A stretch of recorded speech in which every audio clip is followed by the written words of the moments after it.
So should I start the Masterclass now? Is that okay? Okay, I'll do that. So I want to talk about how I make my films, how I survive as an independent. I'm going to show a few of my films that I think are really important. And also I will do some drawing demonstrations to show you how I draw. I brought my Sharpie here. And actually, I'll put it in my pocket here. And because I think drawing is really important. Is there anybody here who wants to be an animator or is a cartoonist already? I see a few hands. Well, I want to talk about how anybody can make a film, make their own film, and actually make money doing it. And so that's what I think is really important. I grew up in Portland, Oregon, and as I said, it's north of California, but it rains a lot of rain. So I spent a lot of my time indoors drawing, and that's how I passed the rainy afternoons, was doing cartoons. I was a big fan of Disney. I was a big fan of Bugs Bunny and Daffy Duck and the Warner Brothers. I copied that stuff a lot. In fact, when I was 12, I sent a package of my cartoons to Disney. I sent Donald Duck and Mickey Mouse, the traditional stuff. And they sent me a letter back saying, your work shows promise, but you're too young, come back in 20 years. So I kind of forgot about it. And then I still had that desire to be an animator, but unfortunately, when I got out of college, animation was dying. Walt Disney had died and his studio was going bankrupt. Warner Brothers had stopped doing films, Fleischer Brothers, all the Popeye films, they stopped. So there was no real place for me in the business. So I moved to New York City and became an illustrator. And I did lots of, Playboy, Penthouse, men's magazines, New York Times, National Lampoon, Rolling Stone, whatever there was, that's how I survived. But I still wanted to do animation. I wanted to see my drawings move. So I decided to do a funny experiment of a guy who is really boring. He's got a triangular face like that, very thin eyes, and his hair is very slicked back, very oily hair.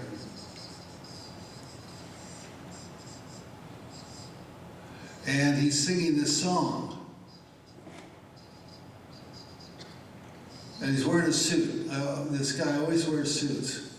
I don't know why. I just find it very humorous when they wear suits. And so I took this guy here, and I tried to think of him, how many ways can I distort his face? And I think I came up with 32 distortions. And I put him on there, and I sent it off to some festivals, and I will show it for you now. Can we show your face, please? I think we're going to show it.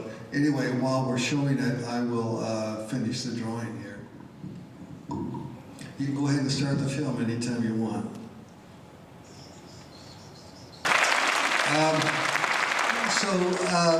Maureen McKelleran, who's a great musician I met as soon as I got to New York, was one of my guiding forces for my music. And we would play bars and dives all over New York City doing our songs and our music. And when I started doing animation, I had to get her involved in my films. So I asked her to do this song here, and I was too cheap to hire a male singer, so I had her sing it, and then we slowed it down to give it that warbling, your face is like a song. And I got to tell you, this movie, this 3-minute movie, it's a nothing movie, changed my life. Because it was the first real film I did on my own, first real animated film. I remember when I first played it for an audience. And it's a scary thing because, you know, if they don't like it, you're in trouble. So it was a group of animators in New York City judging for this festival. And I was in the back row, I didn't know anybody. And I was in the back row and this film started, and within 3 or 4 seconds, everybody was laughing. And I went, what the heck's going on? This is crazy. And they kept laughing, and it was like a drug. I felt like I was levitating because it was such an out-of-body experience. And then when the film was over, everybody came over to me and said, are you Bill Plympton? Did you make your face? I said, yeah, that was me. They said, well, let's go out and have a drink. Let's go and talk about animation. And I went, man, I'm home now. This is it. This is where I wanted to be all my life. And I was about 39 years old then. I was old. And finally I got into animation. And the next day I called up all my newspapers and magazines. I said, I'm quitting print. I'm going into animation. They said, you're nuts. Animation's dead. Nobody makes money in animation, especially short films. I said, no, I think I can do it. And so I started sending it out to festivals. All the festivals loved it. I remember at one festival, Annecy, which is in France, after the screening, everybody came up to me and were offering me money. You know, BBC and Entendu and Arte, they all wanted to give me money for my film. I went, what the heck? I didn't know this was part of the deal. And so I was making money right off the bat, and it was crazy, you know, how that started. And then I decided to make another film, How to Kiss, 25 Ways to Quit Smoking, One of Those Days, and I made a whole series of short films, and they were all really successful, extremely successful. And I put them together on a video cassette, and I started selling that, and I realized when I made that video cassette, it was about an hour long, and it's almost a feature film. And so I said, what the heck, why don't I just make a feature film? So I called up Maureen, the musician. I said, let's do a version of Yellow Submarine, but with American music, like rockabilly, Delta blues, country western, surfing music, all the kind of music that I grew up with. So we did it, we put it together, and we got into Sundance, which was very rare because I don't think they'd ever shown an animated film, a feature film there. They showed shorts, but not a feature. And the film was a big hit. People were applauding and laughing and you know, standing ovation.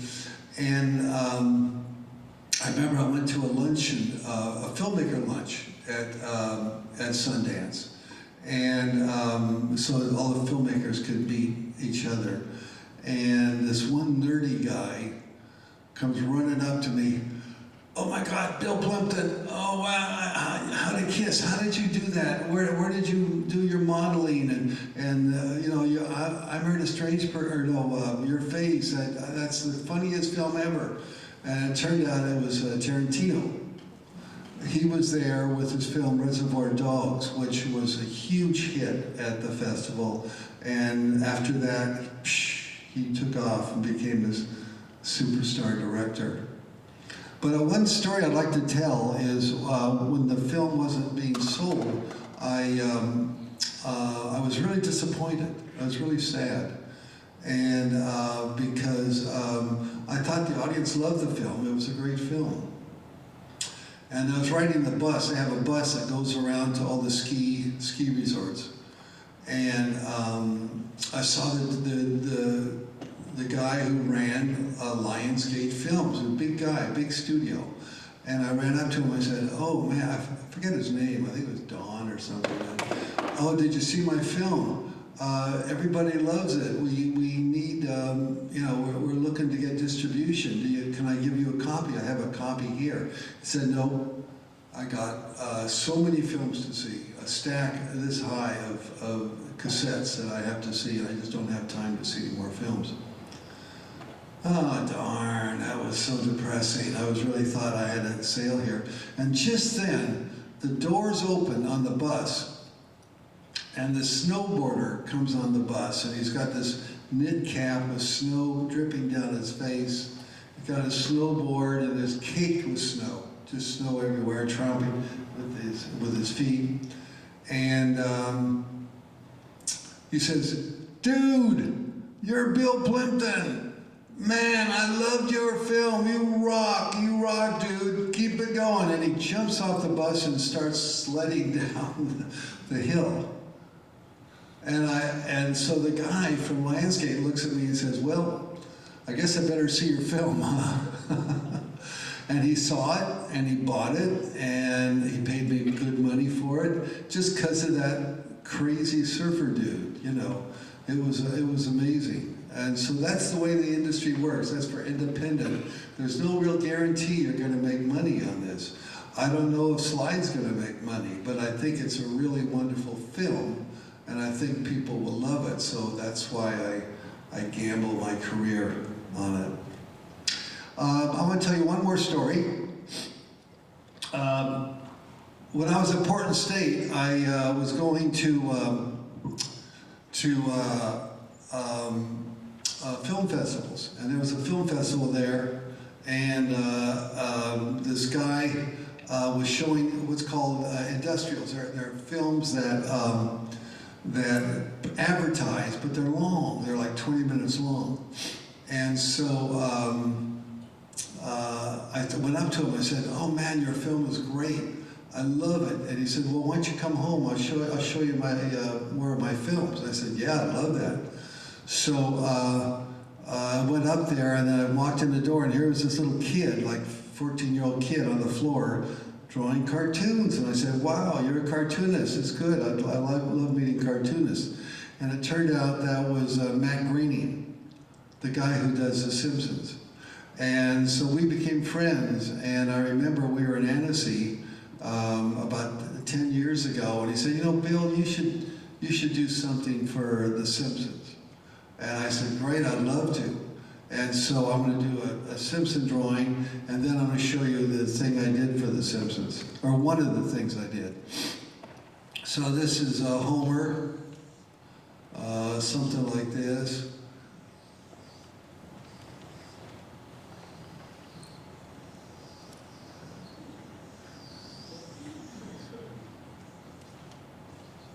And there's a little trick that he showed me of how he puts his name in the cartoon.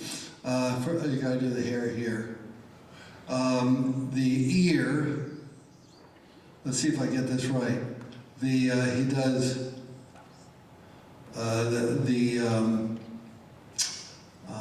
M. This is an M. It's upside down. Sorry about that. And then this is a G here. So it's Matt Groening. That's how he puts his name in there. So next time you see a Matt Groening cartoon, you know where. So that's something, that's kind of messy there, but that's Homer. So let's show The Simpsons face, Homer's face, and this will be the next film we see.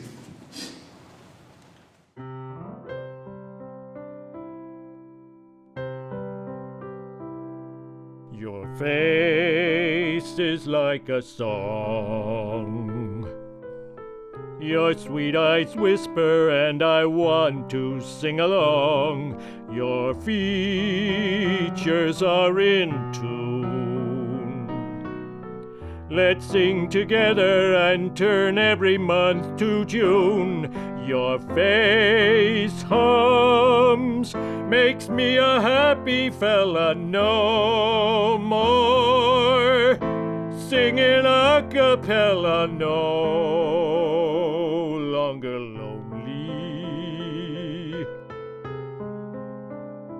Loving you only. Your lips with mine will rhyme, and when they touch me, it's a symphony divine. Your cheeks, your ears, your hair weave me a melody so rare. Your face hums, makes me a happy fella no more. Singing a cappella, no longer lonely. Loving you only.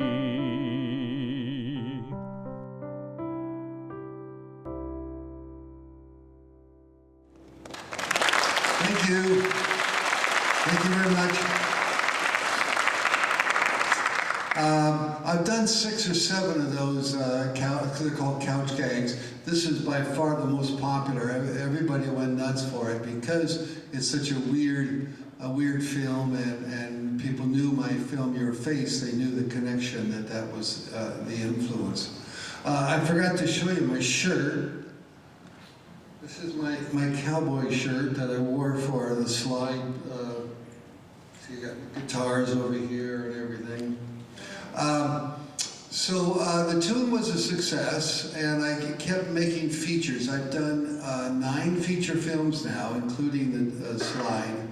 And what happened was it started a revolution in animation. All of a sudden now, people say, well, Bill Plympton did the tune by himself, I can do it too. And I think that's wonderful because people are making feature-length animated films at home, on their computer, on their laptop, or maybe just scribbling on paper and shooting it with their camera. So the tune was a film that really started it all, started that whole revolution for independent animation. So I'm going to show you one bit of education here in my master class. These are my 3 tips to be a success in making animation. It's called Plympton's Dogma.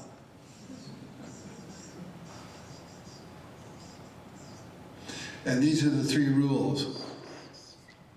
Rule number 1, make your film short. I judge a lot of film festivals, and if I see a 20-minute film on there, already I don't like it. I don't want to see it because if it's bad, I'm stuck for 20 minutes, wasted time watching a piece of crap. So keep it like 5 minutes. My guard dog film was 5 minutes. And that's easy to sell. It's not expensive to make. People have time to watch a 5-minute film, but a 20-minute film is too long. Nobody wants to buy it either. It's just hard to sell. Number 2, make your film cheap. My films cost about $1,000 a minute, and so about $5,000 to make a feature film. And I do that by doing as many parts of the production as I can. In other words, I come up with a story. I come up with the storyboard, character design, the backgrounds, the animation, the special effects. I do all that stuff. And that saves me a lot of money. This money for $1,000 a minute mostly goes to the musicians, the voice actors, and production costs, things like that. So try and keep the budget as low as possible. And then number 3, make it funny. Now, I don't know why that is. I don't know why when people see animation, they expect to laugh. But I guess they're conditioned by Disney and Warner Brothers that animated films will be funny. It's funny, I look at this, short, cheap, and funny. That sort of defines my dates, my girls that I date. Short, cheap, and funny. Never mind. Anyway, for example, I was nominated for an Oscar with Your Face. Your Face was nominated for an Oscar, and I was up against this beautiful film called, what was it called? Well, it'll come to me in a second. The Man Who Planted Trees. It's a Canadian film, actually, very nice film. And he broke all my rules. His film was like 20 minutes long. It cost $1 million, maybe more. And it was definitely not funny. It was a very serious film about environmental stuff, which is good. I'm happy for that. And the film was a genius film. It was a masterpiece. Mine's this little 3-minute cartoon film. But you know, the deal is, he'll never make a profit on that film. It was just too big. Whereas Your Face made tons of money. It made a lot of money. And so that's what I need. If I need my studio to keep going, I've got to keep making films that produce a profit. So if you follow these 3 rules, you can succeed in animation. And you don't have to live in New York City or LA. You can live in the Antarctic or I don't care, Argentina or something. The Academy accepts all films that want to be nominated for an Oscar. They'll accept them all. And I'm a member of the Academy, so I actually look at the films. So it's really a treat to see all those films. Okay, and I'm going to show another one. This is called Mexican Standoff. And the reason I want to show this is this was done before Slide, and I realized I stole a lot of the designs and the ideas from this music video to do Slide. So here we go with Mexican Standoff.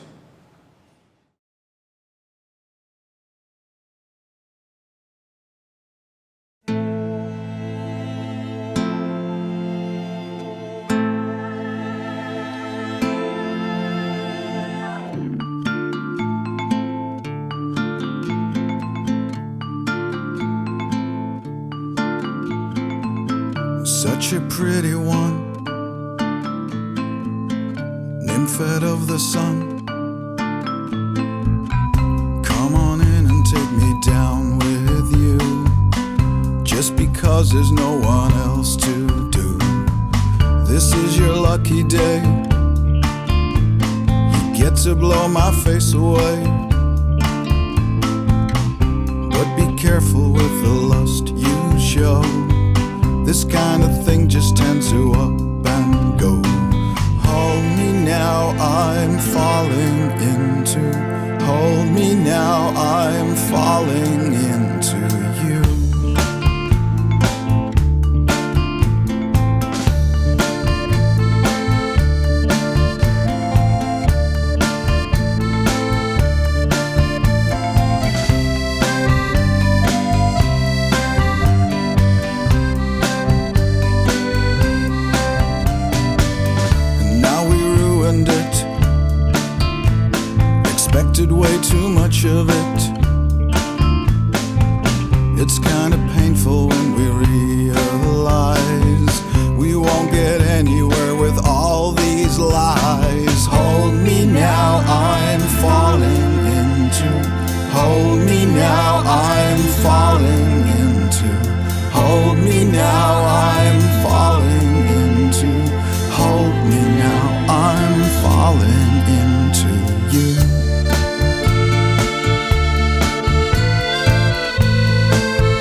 the scheme unfold. I cannot practice what I'm preaching. I'm just praying for you to hold me now. I'm falling into. Hold me now. I'm falling into. Hold me now. I'm falling into. Hold me now. Just hold me now.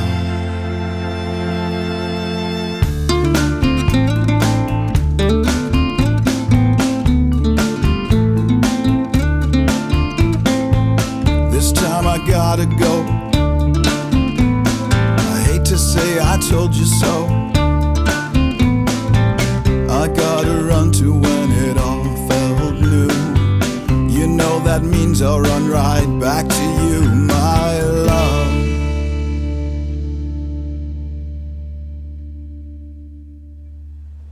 Thank you. Thank you very much. So how are we doing for time? Is my timekeeper somewhere here? Nope. How much more time do I have? 20 minutes. Oh, good, I can talk. Yeah. Maybe I'll show another film, who knows. Another short film that I did that I really want to show here because it really changed my life also. Not as much as your face, but it was a real turning point in my career in animation. And that's Guard Dog. Now, the way Guard Dog started was I was running around the park near where I live for, jogging in the morning, and I saw this dog barking at a little birdie, a cute, beautiful little birdie. And I went, why is that dog afraid of that tiny bird?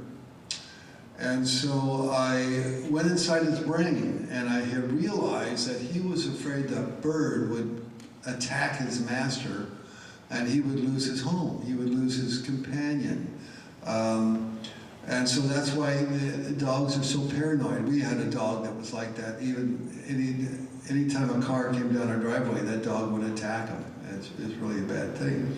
So dogs are very protective that way. And so I thought, why not do a dog that's really super protective? So I went home and I started designing a dog, and this is the dog I came up with. It's kind of a pug dog. And if you come by my table after the show, I will do a drawing of the guard dog, and or I'll do slide. Those are the two people I will do. I won't do anything else. Just slide or the dog, because that's the only thing I can draw. No, that's not right. So here's the dog. He started out with 4 teeth. Now he's got just 2 teeth. That's all he needs. And he's very simple to draw. I mean, there's no real detail in the legs, no real detail in the face or anything. It's just a bunch of bumps and a round circle, sort of a beach ball. In fact, that's how he gets around. He bounces. He's a bouncy one. You'll see it in the film coming. And so this is Guard Dog.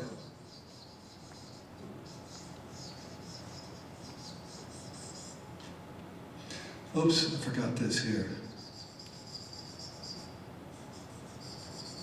So let's show a Guard Dog. I'm sorry, I think I got him out of order, but now we can watch Guard Dog.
I should give him some body hair here, a little more texture.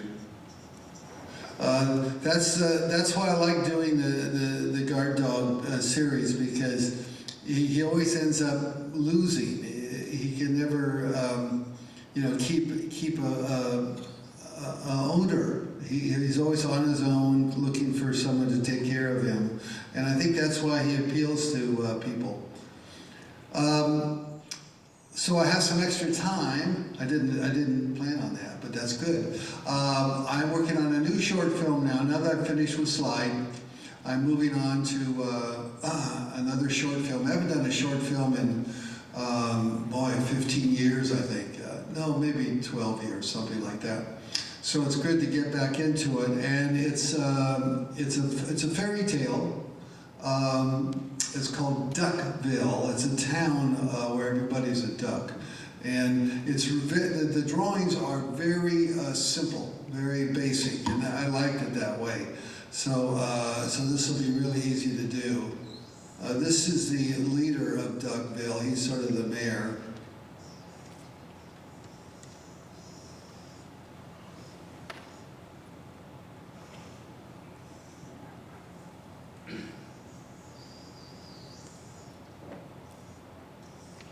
And it's not realistic. A lot of my stuff is kind of realistic, but this thing is definitely not very realistic. He has wings here. But this is the first time I've shown it publicly. I haven't even talked about the film. But I like the idea that what happens is they live in Duckville, and Nobody wants to go to Duckville because it's such a boring city. It's really boring, nothing happens. Let me sign this here. So they decide to get attacked by a dragon. They figure if they get attacked by a dragon, then people will want to come and visit where the attack took place. And so they audition all these dragons. They're like actors, you know. They're showing headshots and everything, and they're auditioning for the right dragon. And they finally find the right dragon, and they set up this fake attack. And that's all I'm going to tell you now, because the ending is a very bizarre twist. But it'll be about 5 minutes long, and as soon as it's done, I will send it to festivals, probably Hong Kong festivals. So keep your eye out for it. I did want to end with one little story that I like to tell, and it's an important story if you want to be an animator.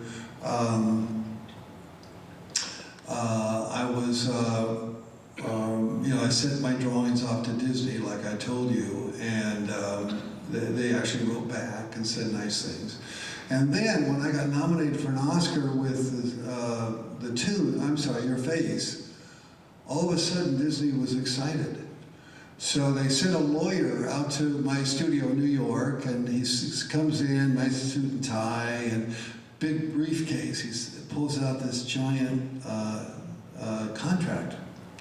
And he looks me in the eye and says, Disney Studios wants to offer you, Bill Plympton, $1 million to come work for us. I go, wow, finally, they realize my talent. They want to pay me all this money to work for Disney, which was my childhood dream. That's something I always wanted to do. And then I asked him, well, I do these little weird cartoons on the side. Can I still do those on the weekend? I still make those things. And he says, yeah, you can do that, but Disney will own those. Well, what if I tell someone a funny joke? Well, Disney owns the joke. And what if I have a dream? And they said, oh, that's ours. And that's the way Disney works, and I don't begrudge them that. I think that there's so many people who would do anything to work for Disney that they don't care if they do anything else. That's all they want to do is Disney. And I was that way at one point, but now I was doing all these funny short films, 25 Ways to Quit Smoking, How to Kiss. They're really big successes. And the tune, and I thought, well, maybe I can make my own films. Maybe I don't need Disney. Now, I don't know if that was a smart idea. Maybe by now I'd have a big estate in LA and drive around in a limousine or something. But for me, getting up every morning and going to my drawing board and drawing whatever the hell I want, and no one's going to say, no, you can't do that. Change it. You have to change it. No one's going to say that to me. To me, that's worth more than $1 million. And that's why I'm independent. Thank you. Thank you very much. Thank you very much, Bill, for sharing your experience with us. And thank you all for staying here. After the session, we will have an autograph meet up outside the Grand Theater, where Bill will be able to give you an autograph and a sketch. So please meet us outside the cinema. And thank you so much for being so nice and coming to my show. Thank you. I'm going to give you the microphone.